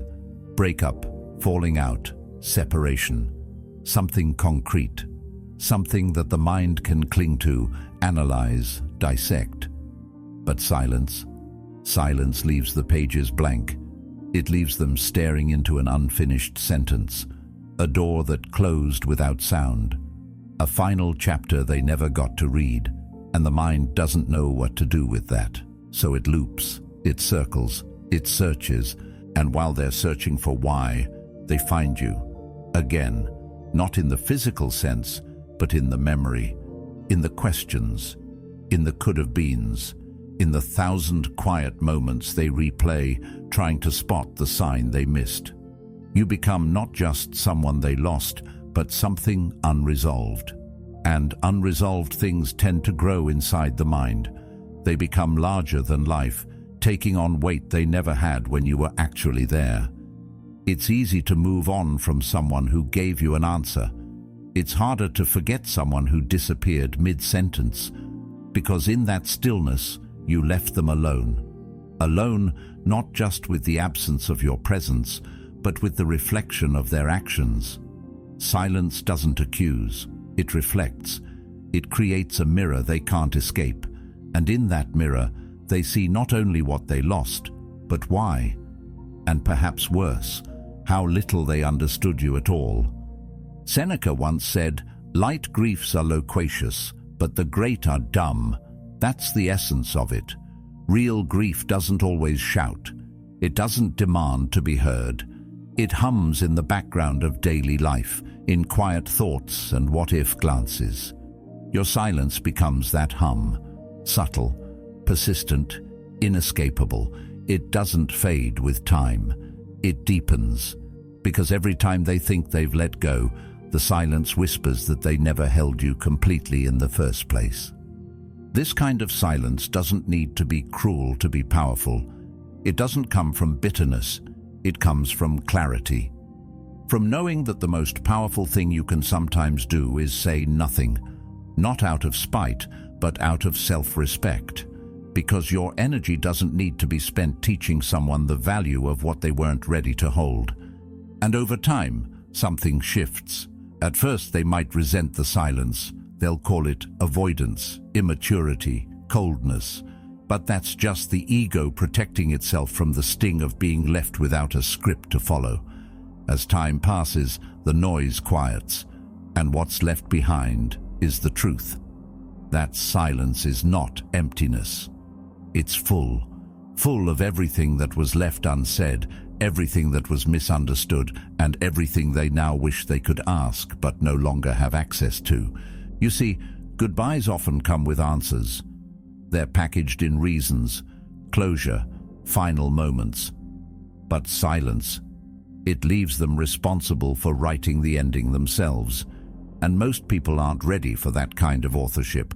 They want you to explain it to them, to validate their version, to tie it up neatly so they can place it in the past. But you don't owe them that, not if their presence didn't honor your truth when it mattered. Not if their understanding now is only a pursuit of comfort, not growth. When you give someone a proper goodbye, you release them. But when you leave them with silence, you give them something else entirely. You give them the space to confront their own role in your disappearance. And that's far more powerful than any spoken explanation. It's the difference between helping them move on and making them look inward. People underestimate how loud silence can be. They think if nothing is said, nothing is felt. But the human mind hates empty spaces. It will fill silence with meaning, memory, and often regret. And when that silence is intentional, when it comes not from weakness but from strength, it creates a different kind of impact. It becomes symbolic, a sign that something deeper was lost than just a relationship a sense of understanding, a connection that can no longer be defined. So you don't need to slam doors. You don't need to send paragraphs or compose a perfect final message. You don't need to break it down or tie it up. You only need to step back and stay quiet. Let them notice the absence. Let them sit in it. Let them wonder, unravel, guess. Let the silence stretch far enough that they begin to realize they were never listening to you in the first place. They were listening to the version of you they created in their own minds. That version can't survive the silence, because silence strips away fantasy. It doesn't reinforce their illusions. It disrupts them, and that disruption is the beginning of truth. A truth they might never admit out loud, but one they will feel every time your name crosses their thoughts. Goodbyes may offer peace, but silence offers transformation. It invites reflection, discomfort, even guilt, and not for vengeance, but for growth, for the possibility that maybe next time they'll listen more closely, value more deeply, choose more wisely, or maybe they won't. Maybe they'll move through life haunted by something they never understood but never forgot. And that's okay too. You were never responsible for their understanding.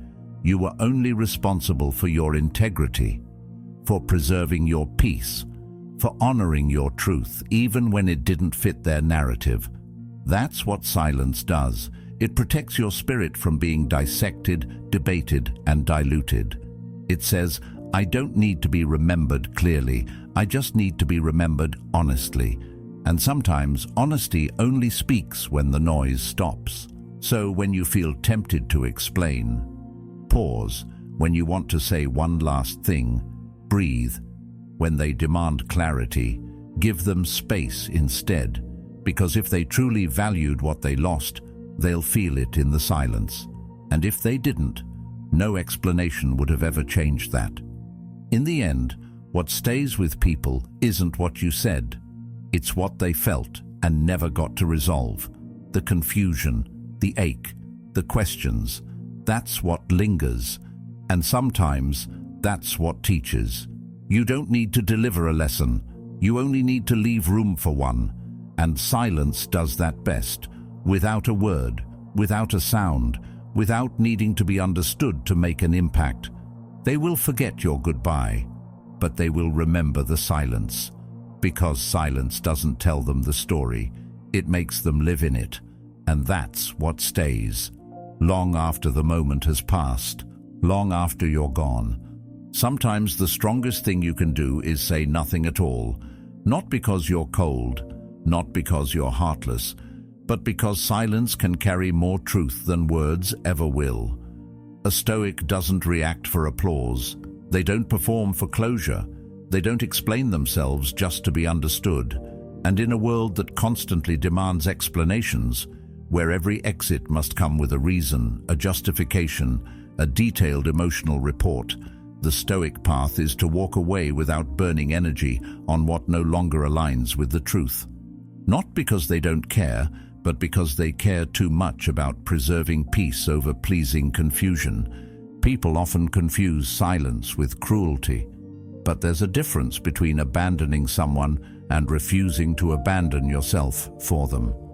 We are conditioned to think that closure is something we owe to others, like a final act of emotional generosity. But the truth is, closure isn't always honest. Sometimes, when you explain yourself, you're not really speaking from clarity.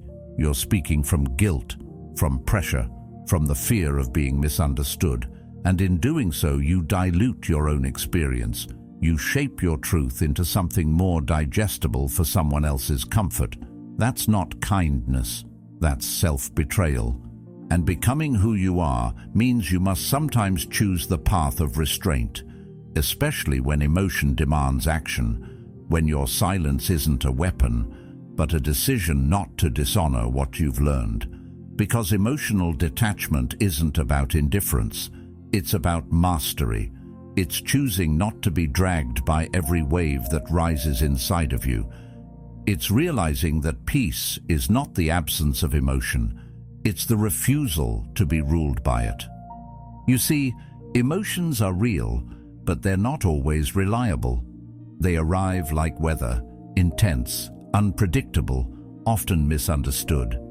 But just because you feel something doesn't mean you need to act on it. The Stoics understood this well. They practiced the art of pausing, of observing, of holding back, not to suppress but to see clearly. When you detach emotionally, you don't turn numb, you become precise. And that precision allows you to say, "This doesn't deserve my explanation," because not every story needs to be retold. Not every pain needs to be validated. Some things are better left as they are, unfinished, unspoken, unchained. There's a strange dignity in silence. It doesn't seek approval. It doesn't beg to be understood. It simply holds its ground. That's why it's so unsettling to others, because we live in a world that believes louder is stronger. But the Stoic knows better. Stillness isn't weakness. It's strength without the noise. And sometimes, when you withhold your response, you're not withholding love. You're protecting it. You're refusing to give away something sacred just because someone else can't sit with the discomfort of not knowing. Silence in this way becomes a boundary, not a punishment, but a declaration. I will not explain myself just because you're uncomfortable with not knowing. I will not abandon the clarity I worked so hard to build just to help you feel a little better about losing access to me. That is not cruelty. That is clarity. That is self-respect. And this doesn't mean you don't feel. It means you've learned to feel without drowning, to observe without reacting, to care without attaching your worth to the outcome. This is what separates the emotionally entangled from the emotionally aware. One is ruled by what they can't control. The other lives by the principle that power comes from restraint, from knowing that silence isn't emptiness. It's a presence too full to be reduced to words. The more you grow, the more you'll realize how rare peace is, and how expensive it becomes to explain yourself to people who only want to argue with your silence, not understand it. There's a point in your journey where you must ask, am I speaking to connect or to be accepted? And if the answer leans toward validation, the Stoic inside you knows to step back.